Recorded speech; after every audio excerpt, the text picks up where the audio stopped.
Good morning, everyone, and welcome to this session on simple CBT, which is cognitive behavioural therapy. My name is Melissa. I'm one of the business psychologists here at Thrive. Today's session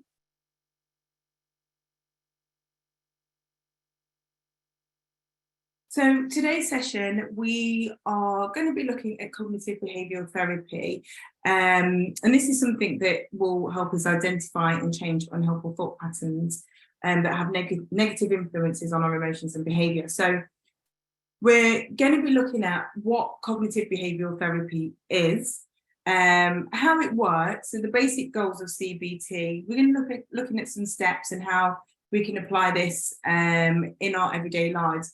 We'll also be looking at the Thrive as well. So I'll be hanging over the Thrive app, So I'll be handing over to my colleague, Hannah, who will talk you through how you can use CBT on the app, but also how you can use the app and work with the app in general as well. So what is CBT then? CBT is a form of cognitive of psychotherapy. Okay, so it has several core principles, which include looking at psychological problems, unhelpful ways of thinking, or learned patterns of unhelpful behaviour, and people suffering from psychological problems who can basically learn better ways of coping with them by relieving their symptoms and becoming more effective in their lives. You can see that somebody has raised their hand. If you just want to use the Q&A section, you'll be able to pop any questions in there as we go through.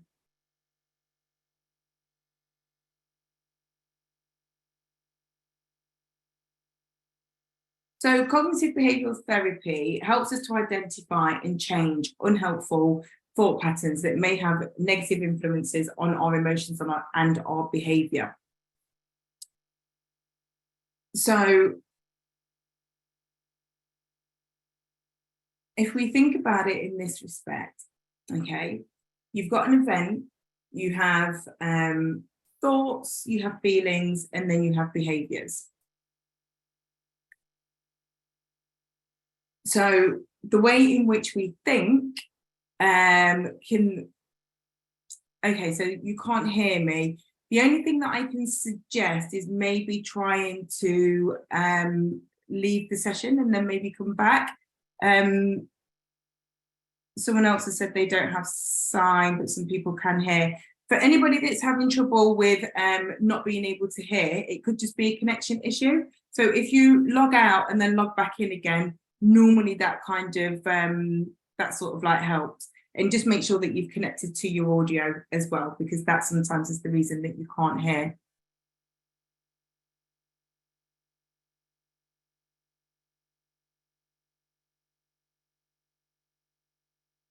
Okay, so there's some useful ideas in the chat going on there. Right, so as I was saying, cognitive behavioural therapy then helps us to identify and change those unhelpful thought patterns that can have a negative influence on our emotions and our behaviour. So essentially, it's about having an event to begin with. So something may happen that triggers a thought, that then triggers emotions within us. So it evokes various different emotions and how we feel. And dependent on what those emotions are, it then will come out in a particular behaviour. So we often tend to underestimate the connection between our thoughts and our emotions and our behaviour. So the thinking process is an important step. So our thoughts define our emotions and behaviour. So in the same situation, one person could present themselves as being really calm and confident, while another person is overwhelmed with anxiety and unable to cope.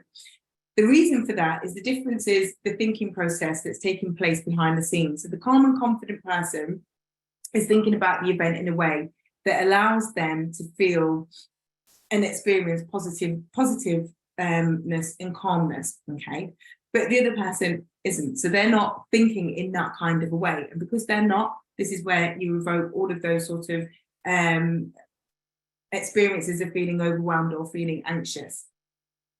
So imagine that the event that's taking place in our lives has the potential to influence how we feel, but it doesn't actually have the power. So the power is actually in our thoughts. So if you think about, you know, a lot of what we think is very powerful. So if we're constantly thinking negative things, then we're actually going to start to feel and see things in that negative way, and we'll start to actually act in that way.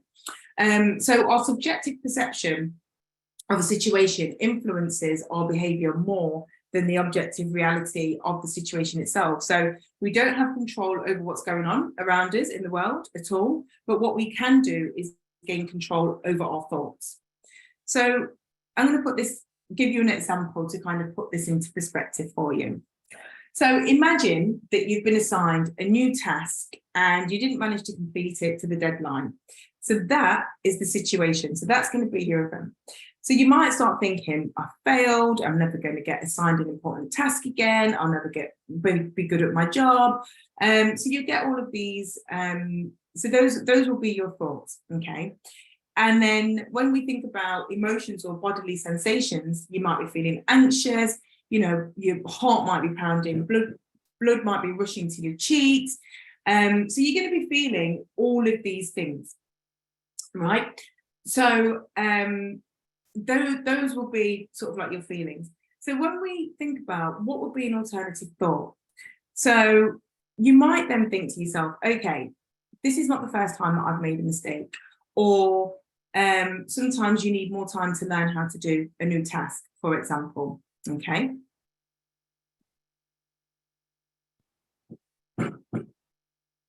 So,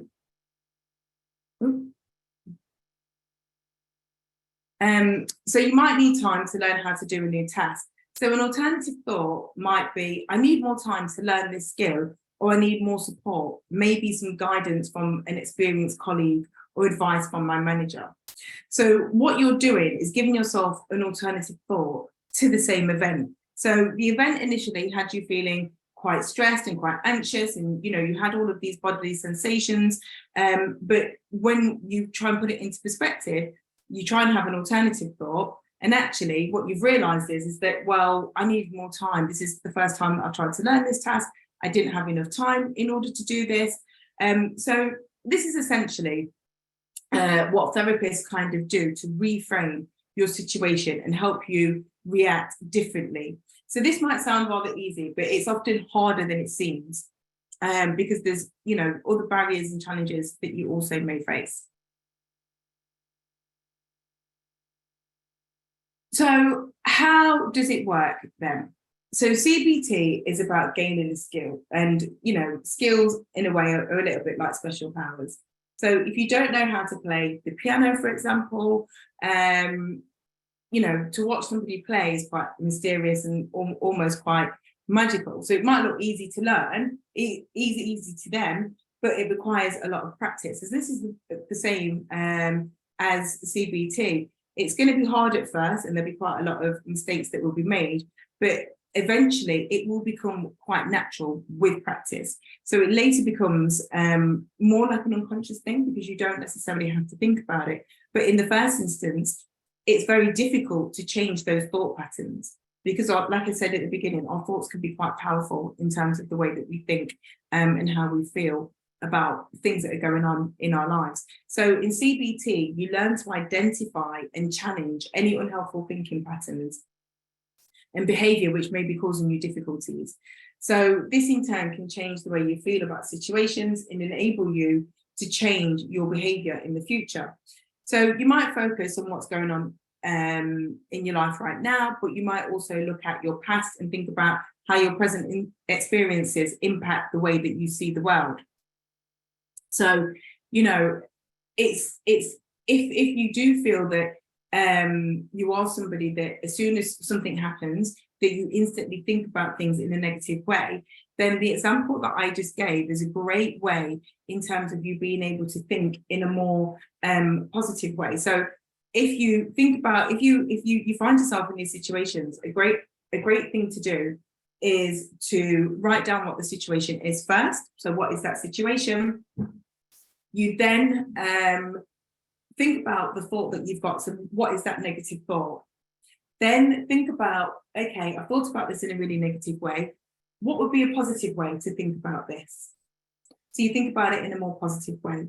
Think about how you were feeling when you were thinking about it negatively, as opposed to how you would feel when you were thinking about it positively. And then what is that next step? What is that outcome? And that is essentially how we learn to start thinking about things in a more positive way, which then in turn will have a knock-on effect in that cycle that I showed you at the beginning in terms of how our behaviour can actually change.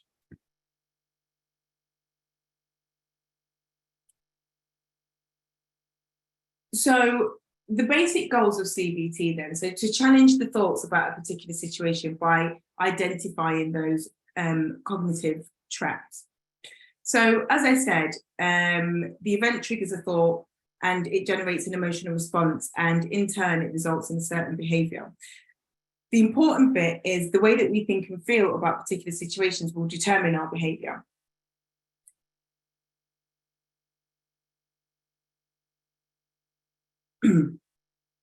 So it's important that when we are thinking about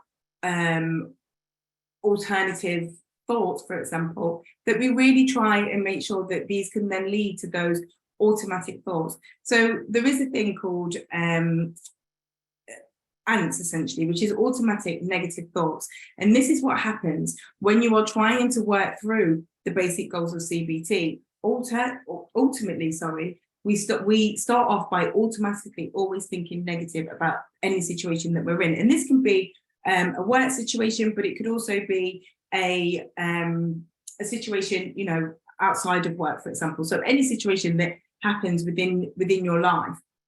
So it's really important that we try and register those emotions and those bodily sensations and those unhelpful thoughts to try and switch them around slightly.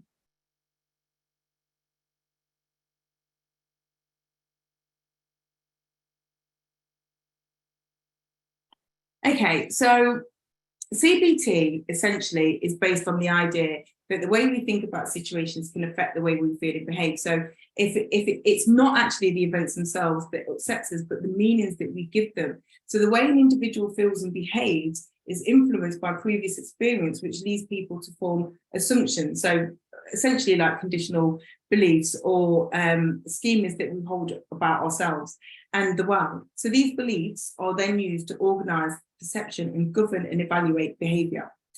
So if you interpret a situation in an unhelpful way, then you might experience unhelpful emotions as a result. And these feelings might then lead you to behave in a certain way.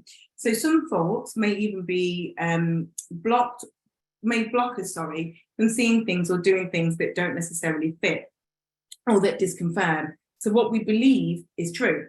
So in other words, we continue to hold on to the same old thoughts and assumptions and fail to challenge them or learn anything new. Now, when I was talking about our automatic negative thoughts, this is exactly what I mean. So what we do is that we start to think automatically in a negative way, but because we do it all the time, these actually become a natural way of thinking. So you don't actually see them as being anything negative or anything wrong, because you've actually normalized that way of thinking. So it then becomes the norm in terms of what we actually do. So modifying dysfunctional thinking provides improvements in symptoms, and modifying dysfunctional beliefs that underlie dysfunctional thinking leads to a longer lasting improvement. So in the individual's cognition, so automatic thoughts, images and memories are based on attitude and assumptions developed from previous experience. So it's important to notice negative emotions, be aware of unhelpful automatic thoughts and non-verbal images. So you can make use of maybe a daily diary, for example, because that can actually help you in terms of recognizing those unhelpful thoughts. So if you're able to jot down on a daily basis, or every time that you have a situation, for example, when you are getting these sort of like negative thoughts and being aware of them, that can actually sort of like help you to be able to kind of just have that self-awareness essentially. And then recognize the link between thoughts, feelings and behaviors. So recognize if you get an unhelpful thought or a negative thought. So let's just say, for example, that you've I don't know, was writing a report and it wasn't really that great, and automatically you then sort of say, oh, well, I failed. So it's recognizing the link between that thought. You're then starting to feel maybe anxious or feeling quite worried or getting yourself upset. And then this may also come out then in your behavior. So it could be that you decide that you don't want to be around your colleagues, for example. You shy away from going out, and socializing with them or talking to them. So these are the kind of things that you have to kind of start looking at and on a deeper level and trying to recognize the link between those things. So also examining evidence for and against automatic thoughts. So search for alternative explanations. Sometimes this can be quite difficult because we also, if you are somebody that always automatically thinks on a negative standpoint, it'd be really hard to then try and find an alternative explanation, but there always is one. And this is about how we then start to train our brain. And when we notice those negative emotions and how it's feeling, you start to recognize that link.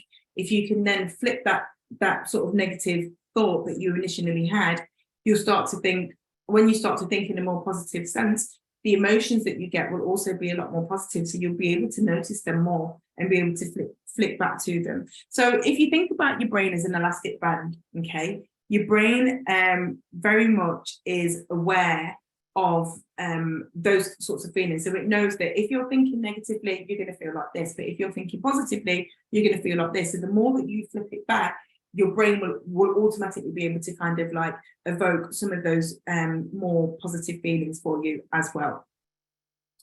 So substitute more reality-orientated interpretations for unhelpful automatic thoughts is important as well. So test these out in action and assess the outcome. So you may need to identify underlying assumptions and core beliefs which predispose one to distort experiences as well. So effectively, it's also about building new beliefs about certain things, and about the way in which you do think.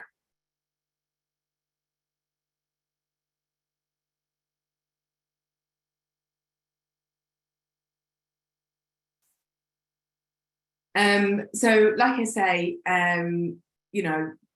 follow these sort of like steps and see how you're able to get on. So search for those alternatives. And when Hannah talks to you, about the app shortly, you'll be able to get a more understanding of exactly what I mean by that. So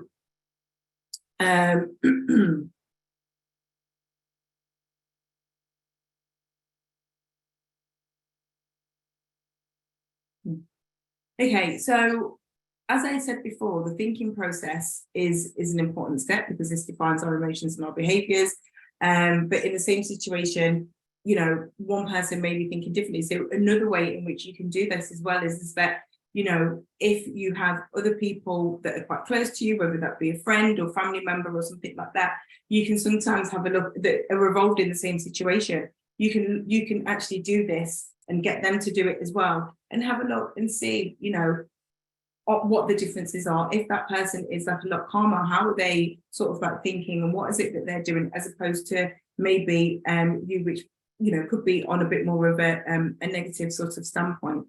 So it's definitely, I think, when you are trying to get into CBT, is to kind of give yourself that time to actually practice, because it does take a lot of time to start being or having that self-awareness about how you think. And a lot of the time, some people will say, well, you can't think positively about everything, but actually you can to a certain point. And it's not about sort of being happy all the time or anything like that, but it's about just having a bit more of a positive standpoint on the way in which you view things. But again, you have to think about what your original sort of viewpoints and values were, look at what your perspectives were, and then start to slowly change them. But when you are doing a CBT, this doesn't happen overnight. So it is something that does take quite a lot of time in order for you to kind of like experience, new beliefs. If you look at step 8, where it says the need to identify and underline assumptions and core beliefs, which you may be predisposed to, can distort your experience. So trying to build those new beliefs on things can be quite difficult, especially if you've always had only one way of thinking. Then trying to change the way that you think isn't necessarily an easy thing to do. But once you do it, and once you are able to kind of master it, what you will realize is that actually this just becomes something that's really, really quite natural. And before you know it, you'll just automatically do it without actually even thinking about it.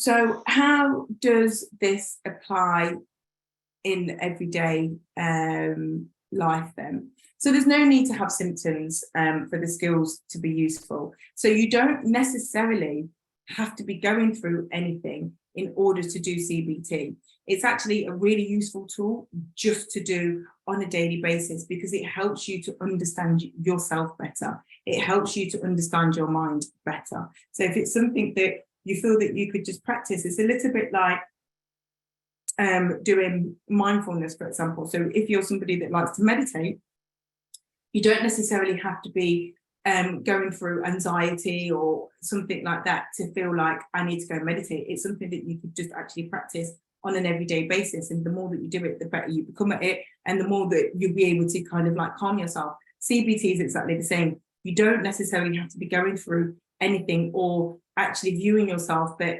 my thoughts are always negative, and you know, every time that I'm in a situation, stressful or not, this is the outcome. This is something that you can practice you know, every day, twice a week, or whatever the case may be, to enable you to understand your thought processes better, understand your emotions better, and actually kind of be a little bit more at one with them. It also enables you to acknowledge yourself and things that you don't know. So you might actually learn things about yourself that you might have not necessarily have known before. And it's a great way to help you act in a way that enables you to sort of like find out. So doing CBT can save you a lot of unnecessary distress in the future. Okay. And it can help you also act in a way less likely to cause you regret later. So I think CBT allows you to process yourself in a way that brings about calmness. So because of the way that CBT works, it's you know, it looks at your cognition and then it looks at your behavior. Okay, so it allows you to almost think about the way in which you think first, and then think about your behavior. So it allows you, it allows to bring some calmness into who you are as a person. And it also allows you to have a different perspective that you may not necessarily have had before on situations. So it's a really good thing that you can also apply to situations that you've had before. So if you've looked at a situation that you've been in and you know it maybe didn't go well, or you felt really bad afterwards, or whatever the case may be, you can apply some simple CBT tools to it. So thinking about what the situation is, what were the thoughts that were going on at that time, how were you feeling? So you can write all of these things down. How are you feeling? And then look at what alternative thoughts could you have had? What was it, that behavior that came out? What was the alternative behavior that better thoughts would have led to? So you can use it to actually apply to things that have happened in the past to give you a different perspective on those things that will then enable you that if something similar was to happen again, you can then apply those new skills. You can then apply those new skills to it. Okay. And you know, I suppose what they say is that when practiced, it can pretty much be like a little bit of a superpower, because it allows you to kind of reset and refocus in a way that you're not just acting out straight away for a situation that's happened, but it allows you to give that time to kind of process what's been going on, and before kind of going automatically to that sort of like, this is really bad, it's the end of the world, and having all of those kind of thoughts, you're able to take a few steps back and be like, okay, let's just take this in for a moment. Let's process this information. What is it that we're going to do? So the way in which your brain processes information, will actually slowly start to change, and it will just become like an automatic response to the situations that are going on, that are happening. around in your life, whether that be at work or in your personal life. So with that in mind, I'm going to hand over to my colleague Hannah, and she is going to talk to you about the app. So I'm just going to stop sharing, and she will then start.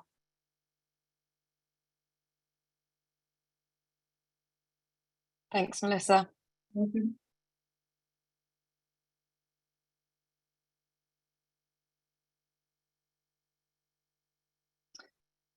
Hopefully everyone can see my screen now. But hi everybody, my name is Hannah and I'm a relationship manager at Thrive Mental Wellbeing, and I'm here to talk to you today about the app, about its benefits, and the available tools and techniques that we offer within Thrive. So who are Thrive? So Thrive Mental Wellbeing was founded by Dr. Andreas Fonseca and Dr. Adam Huxley. They're two clinicians with a mission to empower people to take control of their mental health through the provision of affordable healthcare without any barriers. So our vision at Thrive is to see a world where people have control of their mental health and access to affordable support when they need it, where they need it, and for as long as they need it as well. So the average person with a mental health condition doesn't seek help, making mental health the biggest cause of workplace absence in the UK, with stress being one of the most common factors. Mental health conditions have been the fastest rising healthcare issues in the UK over the last decade. So it's our purpose, and it's that our failure to adapt has created a real chasm between the individual and the help available, with people experiencing mental health issues and not seeking that support. So this is where the Thrive Mental Wellbeing app comes in, as it offers that proactive, confidential and comprehensive mental health support and services. We also do this in the right way. So unlike most self-branded mental health apps, Thrive is led by consultant clinicians and has sought to align itself with the same standards as the NHS in terms of data processing and protection, and becoming classified as a medical device used in healthcare. The research, clinical studies, and continual analysis really drives how we deliver our services. So this is a quick snapshot of some of the tools and techniques that are available within the app. So a full CBT course, as you'll know from today, as well as different relaxation techniques such as meditation, calm breathing, as well as in-app assessments, which we're going to touch on in a bit more detail in a few slides' time as well. So we do have a wide variety of different resources available within the app that have been carefully selected by clinicians due to their efficacy, effectiveness, ease of use, and ability to be done across various settings as well. So all the sessions you'll be recommended to accomplish will fall into one of these three sections. So the CBT program, sessions to manage the symptoms of stress, depression, and anxiety, and sessions aimed at increasing your capacity for relaxation and mindfulness.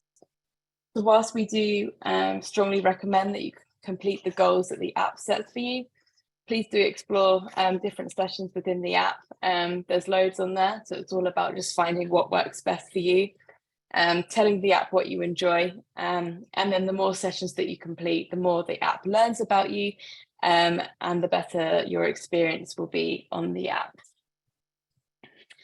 So we've obviously touched on CBT a lot during this session, and to have the entirety of the course available to our users has been extremely beneficial, as it is the most popular feature of the app. It is a core part of the app, as it's known to be a life skill as well. So regardless of whether you think that you are in need of it or not, it's really worth working through the course to encourage yourself to challenge those negative thoughts with more positive thoughts, as Melissa was speaking about earlier on as well. The app offers the CBT course in bite-sized sessions. So they're each ranging from about 2 to 7 minutes long. So you can start the course, you can complete a session, and you can sort of return to it as of when you have the time as well. So as well as the tools and techniques within the app and the more in-the-moment support that it offers, the app also uses the PHQ-9 and the GAD-7 questionnaires to help detect symptoms of anxiety, depression, and stress. So these are 2 screening tools used by healthcare professionals to identify and assess the severity of symptoms shown within a patient, or in this case, the app user. So the patient health questionnaire can objectify the degree of depression severity, and the general anxiety disorder assessment is used to measure the severity of anxiety disorder. Thrive users will screen regularly for mental health conditions, and our service will then take care of the rest for them. So our in-house therapy service will step in after a user completes the assessment with results that they need that extra support. And then based on an initial triage assessment, they will either encourage self-management within the app or to begin a therapy program for individuals who are experiencing issues where extra help will be most effective. This therapy can last for as long as the individual needs it and until they are in that recovery. Thrive Mental Wellbeing, as well as offering access to the app, the tools and techniques, access to our therapy team. We also give access to our partners to our webinar series, which we are watching today, but they are regularly run on varying topics. They're also you're able to join them and able to watch them after they have originally aired on our YouTube channel. We'd also recommend as well to always register for our webinars, even if you think that you might not be able to attend them. Because if, for instance, today something cropped up and it meant that you weren't able to attend this session, if you have registered, then you will be sent a recording into your email address as well after the session has aired, so you won't miss any of the topics. We also have our content hub, which are available to all of our clients as well. This is a space that has varying amount of topics on different content on different topics. It provides users with up-to-date content and on different awareness days throughout the year as well. So these are just some of the things that you're able to have access to by signing up to the Thrive Mental Wellbeing service. But that is it for today. So thank you to everyone for listening. If you want to know more about Thrive, you can scan the QR code on the screen. But I'll pass back over to Melissa, or for anyone that has any questions at all on the session today. Thank you, Hannah. Yeah, so there's a couple of questions in the Q&A. The first one was about having a lot of issues are heavily linked to complex PTSD. I've tried accessing therapy before, but didn't find it particularly helpful in addressing the PTSD. Is CBT still a good approach to try and deal with negative patterns that could be linked to that? The answer to that would be yes, actually. What I always say with these kind of things, because a lot of the time people say, oh, well, I've tried to do this and it doesn't work. One of the things that you do need to do is approach these things with a really open an open mind, and just remember that it is going to take a lot of time. Obviously, depending on the issues around your PTSD, CBT isn't going to be able to solve it all. But if part of that is some negative sort of like thoughts and behavior that is coming out as a part of it, then CBT would definitely be able to help. So I hope that's answered your question. And the other question that we had was, would you say that CBT is a component of neuro-linguistic programming?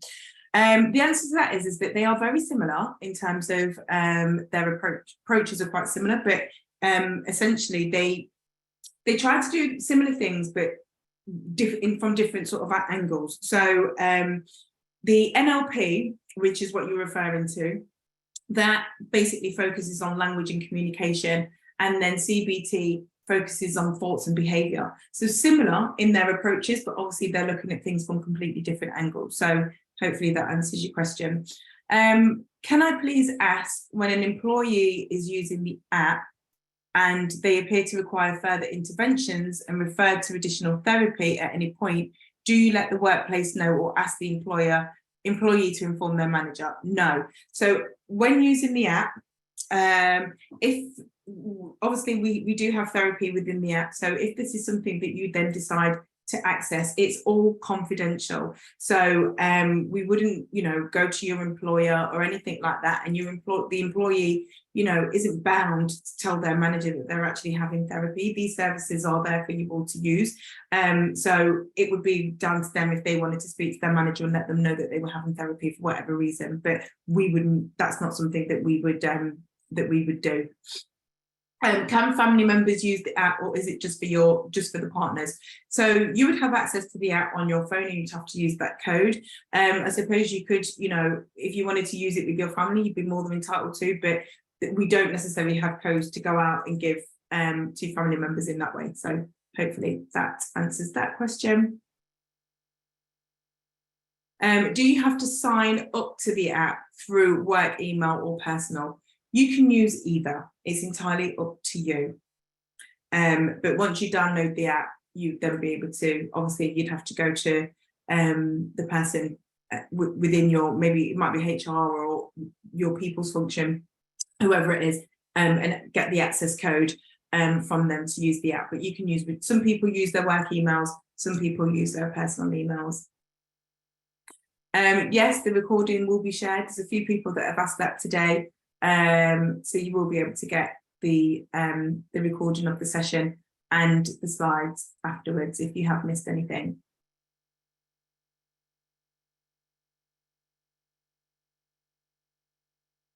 Any other comments or questions at all?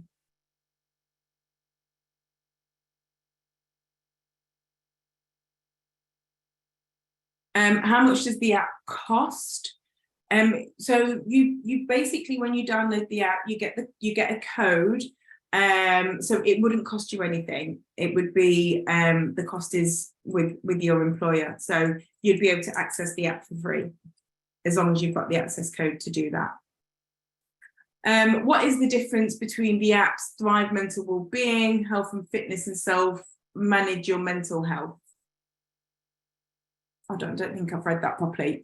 What is the difference between the apps? Okay, so Thrive Mental Wellbeing and Health and Fitness and Self Manage Your Mental Health. So there's going to be various differences. So Thrive Mental Wellbeing app, Health and Fitness, already just in the titles you can hear that there is a slight difference there. The Health and Fitness app isn't something that I've used myself personally, so I couldn't really comment on what the features are on there. But if it is an app that you've used yourself, then I can only say that with the Thrive app, we do have obviously access to CBT, which not a lot of apps do. We also have access to therapy, and that is an actual therapist, by the way. So which again, not a lot of apps have access to that as well. So I suspect that if the app that you're referring to doesn't have any of those features on it, then that would be one of the main differences. Where do you get the access code from, please? You would have to maybe speak to if you've got a people's function at work, speak to your HR, speak to your mental wellbeing champion. Somebody like that would definitely have the access code.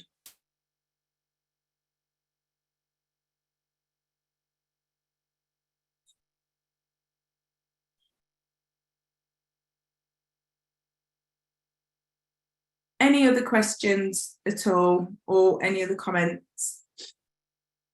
There's a few in the chat, so I'm just checking those now. Does the positive way of thinking give you a false sense of reality and not prepare you for the situation that might not be positive?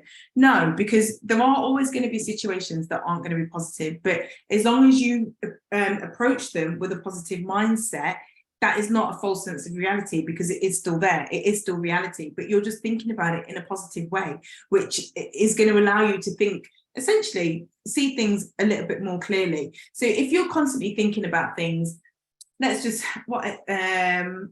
in a negative way, you will evoke different types of you will approach situations differently, and you will only ever see the dark in something. You will never ever see the light in something. So when you refer to people, that you hear people say, there's always going to be light at the end of that tunnel, you will always kind of be stuck in that dark tunnel, never really having any other perspective on how you see things if you only take it from a negative sort of standpoint. Newham and Havering staff, Havering staff search Internet Thrive mental wellbeing for the access codes. If in the CPS, visit our Wellbeing Matters hub. I'm just going to go back and see if there's anything else that I've missed.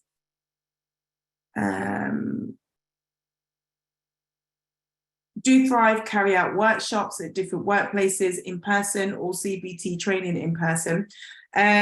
We do face-to-face workshops, so which would be a lot more in depth. Obviously, today was just a very quick sort of like overview on CBT, but the actual full session that we do of CBT itself is in a lot more detail than what I did today. So this is just to kind of give you an overview and an understanding of what CBT actually is, but it is something that we can do in person. And if it is something that you were interested in, what I would advise you to do is get in contact with us, and we'd be able to sort that out for you.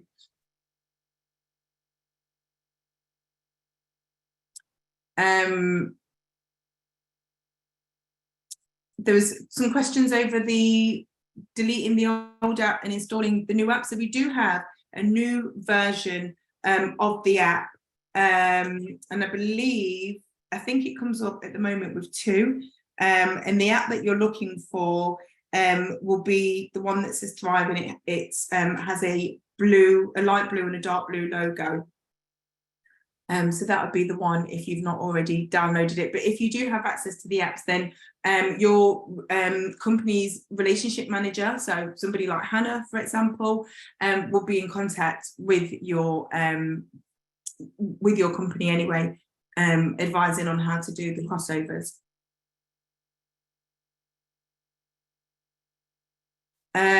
I use the app with my 10-year-old daughter who's suffering from anxiety, doing relaxation, meditation, etc. Thank you for that, Emma.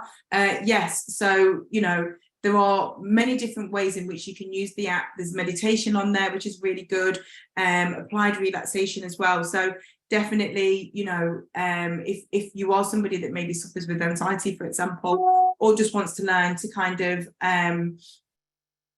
who just wants to learn to kind of calm themselves in any form of a way, then definitely relaxation and meditation really, really does help. And again, to answer the question before about being in a reality of doing CBT, doing things like meditation and relaxation will also help to kind of give yourself clarity in terms of how you would see things.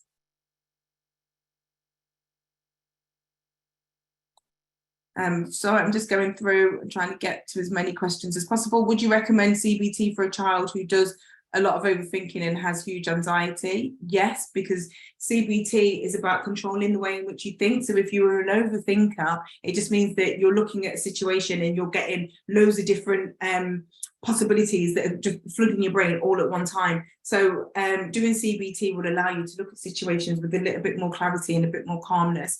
And also I would recommend that, if your child does have some anxiety, definitely doing some meditation and some relaxation and breathing exercises would also help as well. What's really important is that when you are practicing things like breathing exercises, for example, and meditation, is that we do these things when we are calm, so that when we then become anxious in any way, you will then be able to reap the results of that and the benefits of that. Right, we've got quite a few more questions that have come up, so just trying to get to everyone. Okay, no, thank you. The older app link will work. Okay. Right, so there's a few things that have been answered there.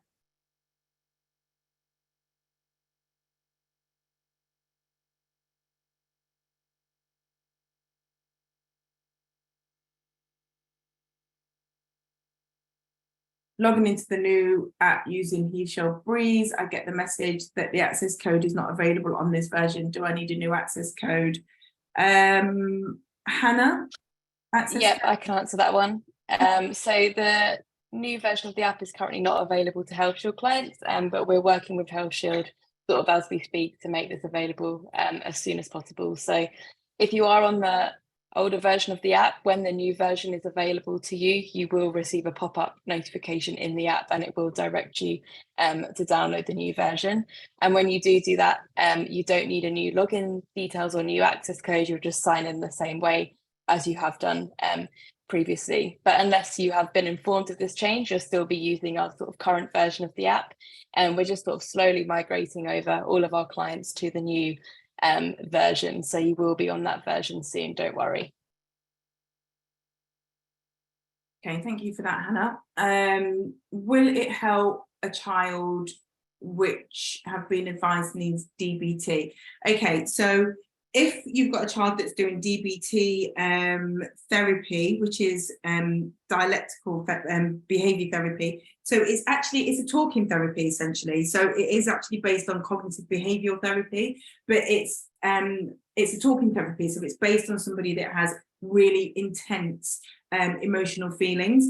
So I would probably at this stage maybe stick with the DBT to begin with, and then maybe speak to the therapist that you're actually dealing with to see if maybe a little bit later on down the line CBT might be a good way in. But I think because they are based on the same kind of like model, it would necessarily work, but maybe start off with DBT first and then go into CBT after.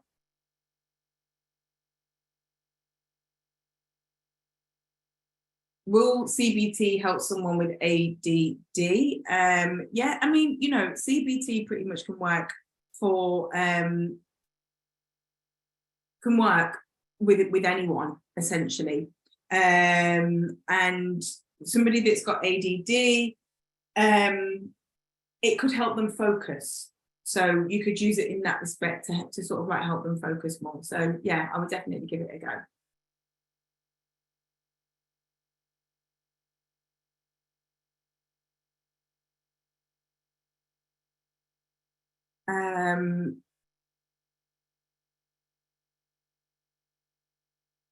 Okay, so would it help a child who is ADHD and is highly sensitive and will be starting emotional therapy? Again, if they're going to be starting with some therapy, yes, it probably would help. But I would say maybe look at just, you know, what you don't want to do is overwhelm them. So if they're starting emotional therapy, maybe that's what needs to be dealt with first. And then you can obviously go into other therapies afterwards, because, you know, CBT itself can be quite intense as well. So you don't want to overwhelm a child who already, you've said, is quite highly sensitive anyway, with all these different therapies all at once. So maybe give them time to start dealing with their emotions first, and then you can definitely look at CBT, because that would also help. Deep muscle relaxation, yes, give it a go. It is actually really, really good, really, really good for you. So definitely try that. I'm just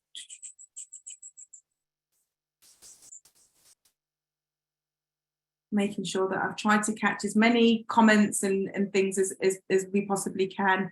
Thank you guys for those that are in the session that are leaving. Will this help with menopause anxiety? Yes, it can do. So give it a go. You know, if you are suffering with and feeling anxious because you're going through that next stage in life, definitely trying some CBT could help, but also doing some meditation and some relaxation exercises and some breathing exercises would be really helpful for you as well. We actually do, Dr. Andreas actually does a really good session on menopause as well. So it's something maybe for you to look out for in the future.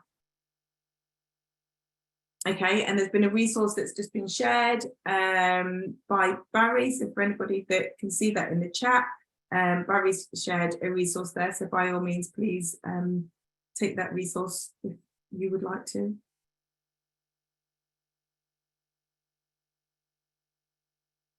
Would you say CBT is best practice with the help of a therapist, or can I try this myself? You can try it yourself. I mean, you know, ultimately with a therapist, it's going to be a lot more intense, but it's going to be dependent on why you think that you would need a therapist. So what I would say is give it a go and try it yourself and see how you feel. If you feel that there's something specific that you need therapy for, then by all means reach out to a therapist and take it that way. But definitely give it a go for yourself, because ultimately it is something that we can do for ourselves. And even if you were with a therapist, you would have to do a lot of what we're talking about today for yourself anyway. So, but the only difference is that you're going to be directed by a therapist rather than maybe being directed by an app. So essentially you kind of are doing it with a therapist, but you're just not speaking to them. That's the difference.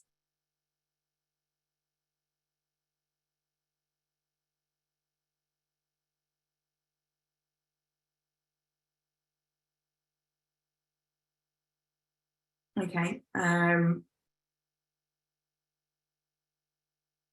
that's fine. Thank you everybody for joining and for all the questions and things that everybody has sent today. We'll be here for a few more moments. If there's any other questions that anybody has got, by all means, please pop them. Please use the Q&A.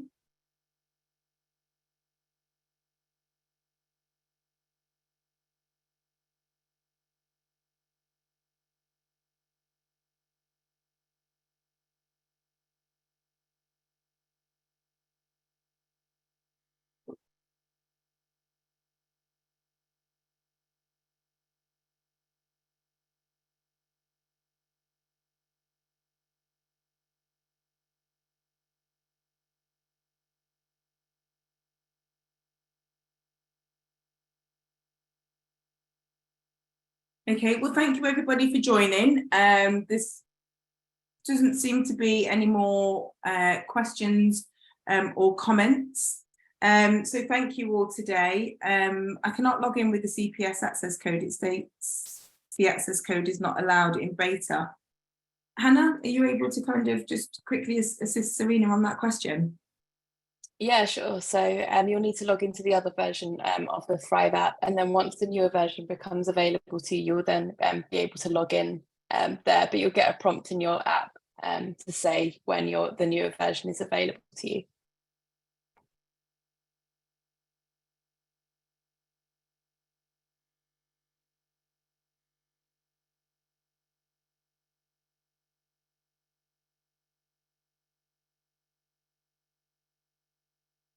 Brilliant. Thank you, everyone. Thank you so much for your time today.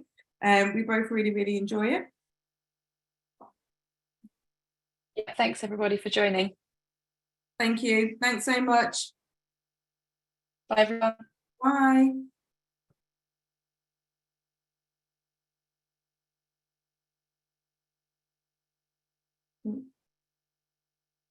Okay, I think there was just someone that raised a hand.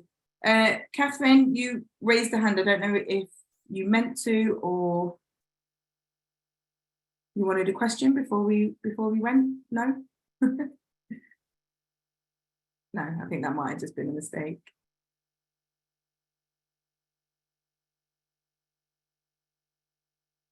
Okay, let me just